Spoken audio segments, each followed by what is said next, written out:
A ameaça de tarifaço pode colocar o Brasil entre os países com o maior nível de tarifas para importação nos Estados Unidos, segundo a Câmara Americana de Comércio. Além da barreira de 25% proposta na investigação específica para o Brasil, há uma outra de 12,5% envolvendo 60 países acusados de práticas de trabalho forçado. Hoje no Economia para Você, eu te convido para a gente conversar sobre os desafios da economia brasileira num cenário global de grande instabilidade. A minha convidada é a economista Alessandra Ribeiro, diretora de macroeconomia e sócia da Tendências Consultoria. Alessandra, muito obrigada pela presença aqui no Economia para Você, sempre muito bom te ouvir. Obrigada, Juliana, obrigada pelo convite. Alessandra, eu ouvi muito de empresários que a palavra-chave nesse momento é pragmatismo. É importante separar discursos políticos inflamados e encarar essa possibilidade de tarifaço contra produtos brasileiros com uma proposta de negociação que possa interessar aos americanos. Você acha que tem chance de reverter? Assim, qual é a estratégia do governo americano quando coloca a gente, o mundo todo, contra a parede com essas tarifas?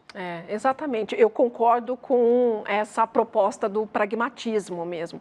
Porque é isso, a discussão tem que ser técnica, a gente separar de toda essa parte política, porque lá nos Estados Unidos a gente sabe que o governo também americano, o governo Trump, está enfrentando uma questão de popularidade. Aqui nós estamos também no meio de um contexto eleitoral, então tem que separar bastante.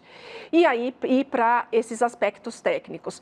Qual eu acho que a ideia, né, por trás do governo americano quando usa agora, né, esses instrumentos todos de tarifa para forçar os países, aí eu acho, da minha avaliação, para uma negociação.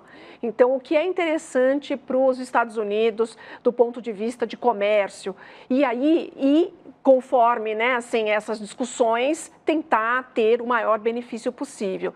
A gente sabe que, por exemplo, só para pegar um exemplo, o etanol é um ponto sensível para eles.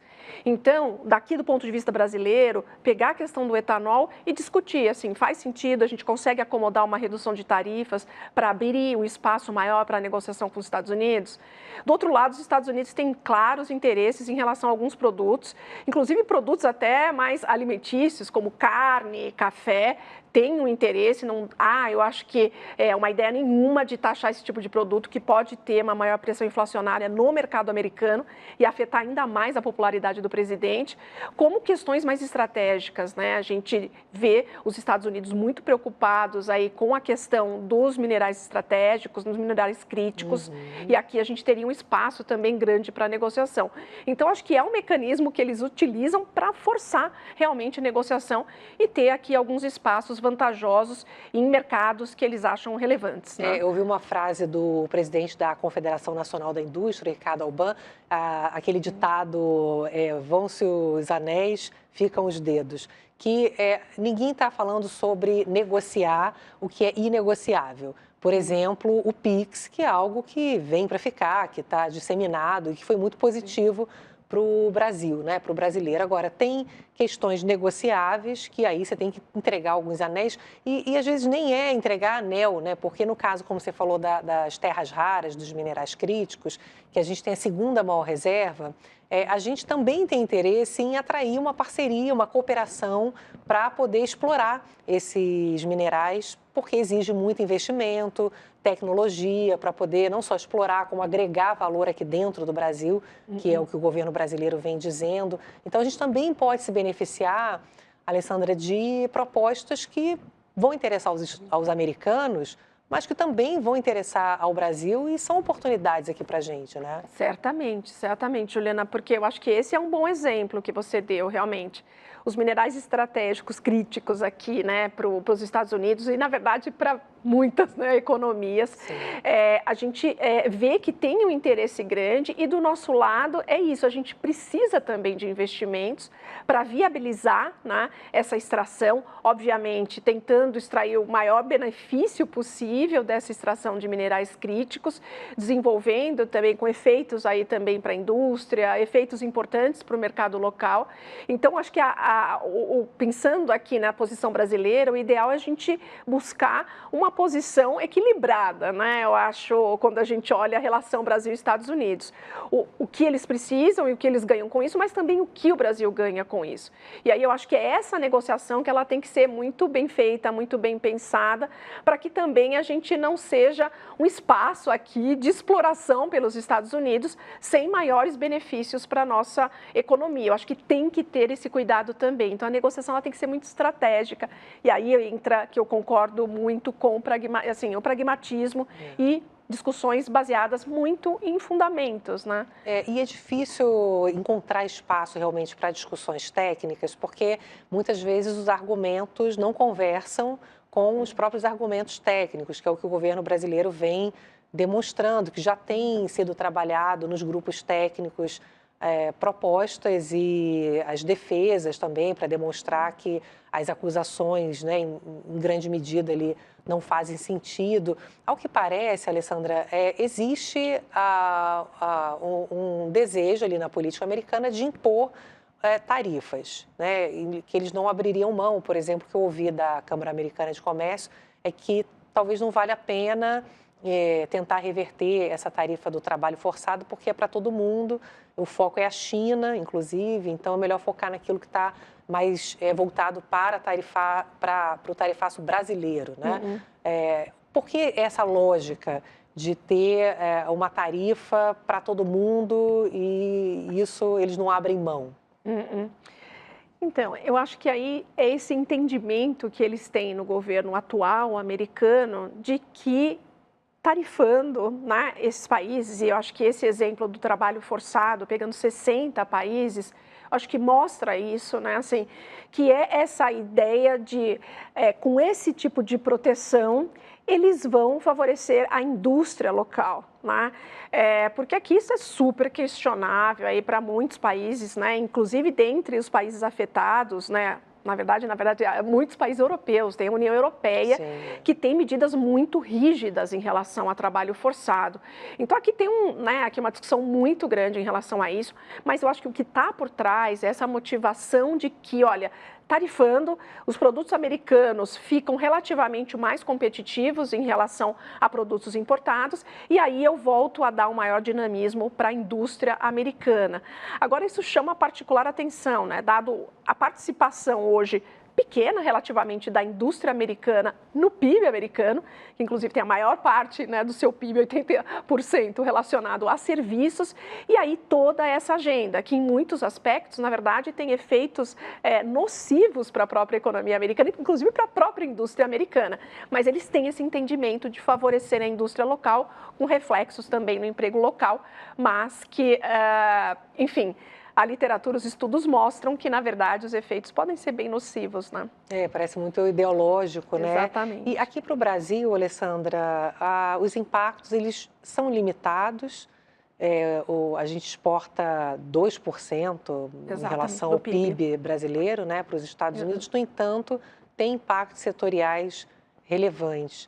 O quanto que essa guerra comercial já impactou setorialmente aqui o Brasil? De fato, quando a gente pega do ponto de vista agregado para a economia brasileira, olhando o que já foi anunciado, assim, o efeito ele é realmente bem moderado de maneira agregada.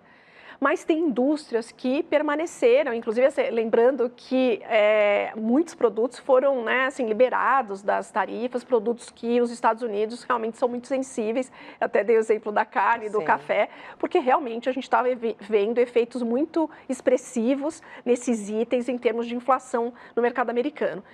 Agora, alguns segmentos permaneceram com tarifas pesadas, então, assim, alguns segmentos industriais, a própria indústria do aço é um deles, então a gente tem sim alguns segmentos com efeitos mais significativos. Então, pro segmento, a gente tem casos de uma redução importante de exportação e para alguns segmentos o mercado americano é muito relevante e aí com consequências negativas para a produção e, obviamente, para o emprego no segmento aqui específico. Então, do ponto de vista setorial, a gente tem algumas realidades assim que são importantes, mas do ponto de vista agregado da economia brasileira, o efeito é realmente o que a gente observou muito moderado. O que no curto prazo, né, ele é positivo, mas se você pensar estruturalmente, é porque também o Brasil é muito fechado, né? E o que também tem nos privado de um desenvolvimento mais amplo. Talvez agora, Alessandra, o acordo com a União Europeia e o Mercosul possa abrir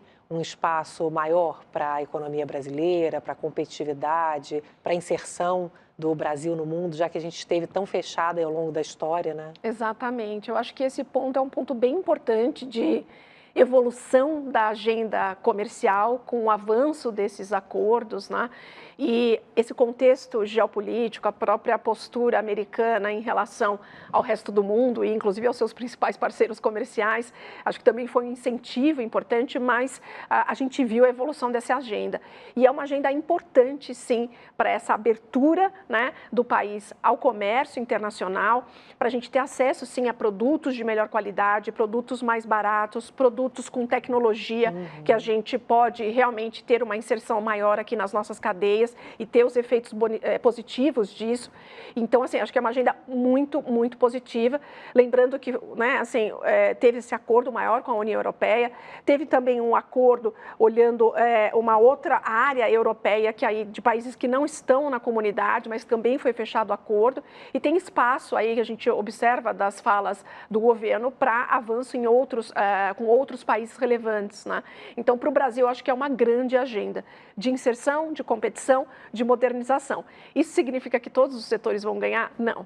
Alguns setores vão se sair melhores, outros setores vão ter desafios maiores, assim, porque vai ter uma competição. Claro. Mas isso é muito positivo nessa linha da inovação, de incentivos para se modernizar, para importar aí tecnologia e tentar ser o mais competitivo possível, né? E o Brasil está bem na foto, né? Porque a gente tem recebido investimentos, apesar desse cenário global de muita instabilidade.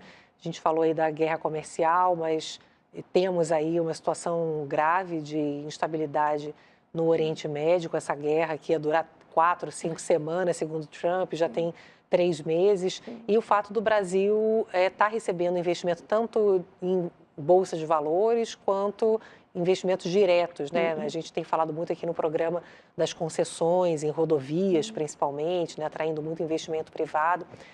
Isso faz do Brasil, Alessandra, traz para o Brasil uma perspectiva até de crescimento. Nesse cenário, você vê de tanta pressão inflacionária, eu não tenho visto piora nas projeções de PIB. Né? De fato, acho que esse contexto global, ele tem nos favorecido, que era uma dúvida, inclusive, quando, né, esse contexto começou a se moldar, seja em relação à guerra tarifária, agora, a própria, que vem, na verdade, desde a guerra da Ucrânia, né, guerra da Ucrânia, guerra tarifária, agora no Oriente Médio, então a gente tinha até dúvidas em relação aos efeitos desse contexto para o Brasil. E aí a gente tem percebido que o Brasil, ele tem sido até relativamente favorecido com esse contexto, né, porque o Brasil tem uma posição estratégica interessante, assim, do ponto de vista geopolítico, distante aí de conflitos, é um país produtor de commodities e commodities relevantes. Petróleo e alimentar. Exatamente, né? Petróleo, alimentar, minério de ferro, a gente discutiu sobre os minerais críticos aqui, então assim, essa posição é estratégica e ao mesmo tempo a gente vê os investidores também muito receosos em relação aos Estados Unidos e investimentos por lá, então buscando também alguma diversificação. Então isso de fato tem favorecido aqui o país. Agora, em termos de PIB, não ter, apesar de todo esse contexto, né, muitas revisões, o que a gente tem observado também, Juliana, é que assim, o governo, paralelamente, tem anunciado muitas medidas de suporte à demanda, tanto o consumo das famílias quanto investimentos. E essas medidas já estão fazendo efeito, então elas estão ajudando, na verdade, também a segurar a economia. Por isso que a gente tem visto as projeções de crescimento não mudarem muito, até ficarem ligeiramente mais positivas, né?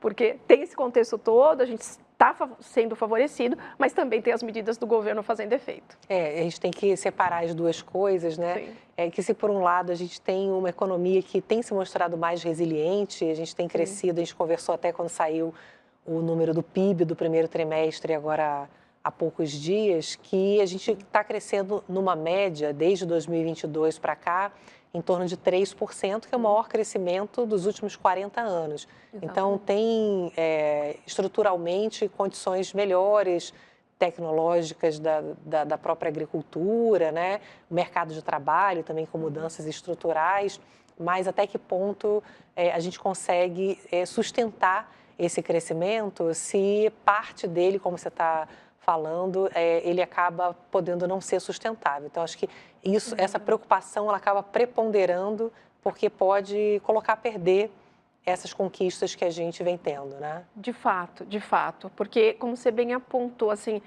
os últimos 5 anos a gente cresceu uma média de 3,3%. Então, e aqui tem um pouco de tudo também, assim, desde estímulos que foram dados lá na pandemia e tiveram consequências, né, assim, nos anos seguintes, então isso também aconteceu. Não é só estrutural, né? Não Ainda só tinha estrutural, resquícios, né? exatamente. E reformas que foram feitas, e mercado de trabalho e outras, inclusive como você bem, né, assim, citou, as concessões de infraestrutura. Sim, que é algo que veio do outro governo, continuou acelerando nesse, né? Acelerando nesse, então a gente tem mudanças importantes, tem mudanças estruturais também, né? Agora, quando a gente observa esse ano, e principalmente o próximo, a gente está esperando uma desaceleração mais cíclica, mas é uma economia que vai perder tração. E aí a grande questão é nessa volta, como essa economia volta, né, crescendo quanto, assim.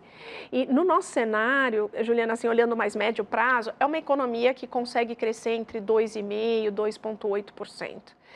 Não consegue crescer mais do que isso. A gente teria que crescer mais de 3,5% pelo menos, para poder realmente ter um salto ali estrutural, né, de bem-estar, né? Exatamente. Uma economia para as nossas necessidades, inclusive sociais também, né? Assim, uma economia que precisaria crescer num ritmo mais acelerado. Sem gerar inflação, claro, né? E com taxa de juros razoável, mais baixas, né? Mas para a gente chegar, né, nesse nível de crescimento, a gente ainda precisa fazer uma lição de casa grande. A primeira, que, né, a gente sempre bate na tecla aqui, é uma reforma fiscal, porque a gente tem que ter as contas públicas em ordem. Contas públicas sustentáveis, porque esse é o grande guarda-chuva, porque às vezes não adianta fazer grandes reformas se você não tem um guarda-chuva macroeconômico em ordem, e o pilar fiscal é um pilar central. E a partir disso, assim, reforma fiscal ok, caminhando, a gente consegue garantir a sustentabilidade das contas. Outras reformas. Teve um avanço importante, acho que com a reforma tributária. A gente ainda está em transição, numa fase de teste inicial, transição, os efeitos ainda vão demorar para aparecer, mas foi uma reforma estrutural importante. A gente falou da questão da abertura comercial com esses acordos, também é uma reforma estrutural importante, mas a gente precisa avançar mais, em termos de ambiente de negócio, por exemplo, toda a questão de segurança jurídica. Então, tem vários aspectos que o país ainda precisa avançar. E aí, sim, essas reformas conjuntamente poderiam propiciar um crescimento aí mais expressivo, que aí uma economia que poderia crescer aí na casa de uns 3,5%. A gente está sendo beneficiado, você falou do fato da gente ser grande exportador de petróleo, e além, né, das outras commodities, né, que você falou, e a arrecadação do governo está aumentando. E com isso está sendo possível fazer políticas públicas para poder amenizar o impacto da disparada do petróleo na economia. No entanto, acho que acabou misturando muito aquilo que faz sentido do ponto de vista de política pública, que se presta a proteger os mais vulneráveis, né? Quem tem menos condição ali de se proteger, e as medidas que vão atingindo de uma forma mais ampla a sociedade, né? O que na tua visão, Alessandra, faz sentido usar esse dinheiro de aumento de arrecadação em termos de política pública? A gente está tendo um momento de arrecadação bastante extraordinário com esses novos patamares de preços aí de petróleo. E, de fato, acho que uma parte da história é ajudar na nossa situação fiscal, sem sombra de dúvida, né? A gente ter esses recursos, porque a gente está numa situação de déficit primário, então isso a gente precisa usar uma parte desses recursos para isso. Mas tem uma outra parte que a gente fala, por que a gente também não pode se apropriar de uma parte desses recursos para amenizar os efeitos aqui para consumidores, para empresas? Eu acho que nesse sentido, tem uma lógica, porque a gente está tendo realmente uma arrecadação muito extraordinária. Então, não é que alocar completamente nisso, não é isso. Acho que a gente precisa lidar com a situação das contas públicas, mas por que não amenizar uma parte desse efeito? Então, acho que esse é um ponto sensível. É que a questão se mistura com o ambiente eleitoral e aí, né, assim, a discussão ela fica mais complexa. Mas a gente vê isso em vários países, né? Vários países estão fazendo isso, inclusive países que nem têm essa arrecadação extraordinária com petróleo e a gente tem. Até então, o Trump fez, né? Exatamente. Redução de imposto de gasolina, né? Exatamente. Então, usar uma pequena parte para ajudar a amortecer o choque, eu acho que é algo completamente razoável. E a outra parte mais relevante é ajudar a colocar as finanças públicas num terreno um pouco mais saudável, né? Porque a gente tem um desafio grande. Então... E tudo, no final, Alessandra, justamente por a gente ter uma renda média baixa, as medidas, elas são meritórias. Então, do ponto de vista do indivíduo, por exemplo, a medida que o governo anunciou agora para poder trocar o carro para motoristas de aplicativo e taxistas, a medida para comprar casa própria, né, aumentar a renda ali para fazer parte do programa Minha Casa Minha Vida, que já mexeu com a construção civil no dado do PIB.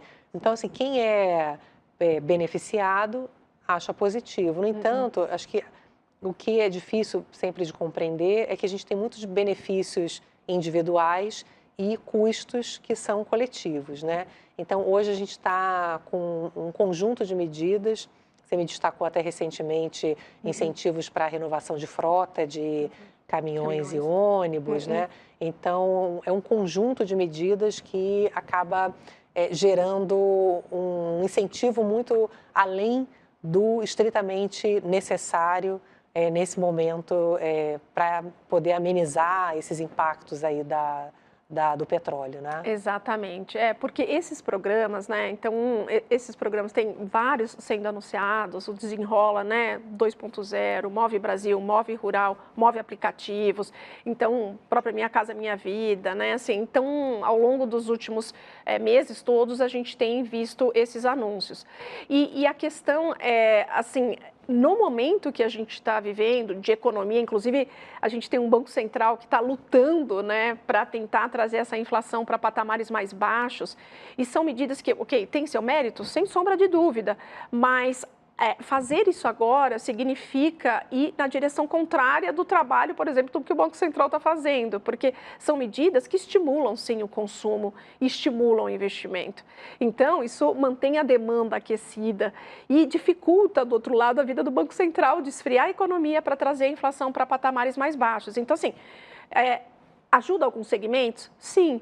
Mas em uma inflação mais baixa, e um juros mais baixos? Ajudariam muito mais gente, né? Muito mais gente. Então, é esse tipo de discussão.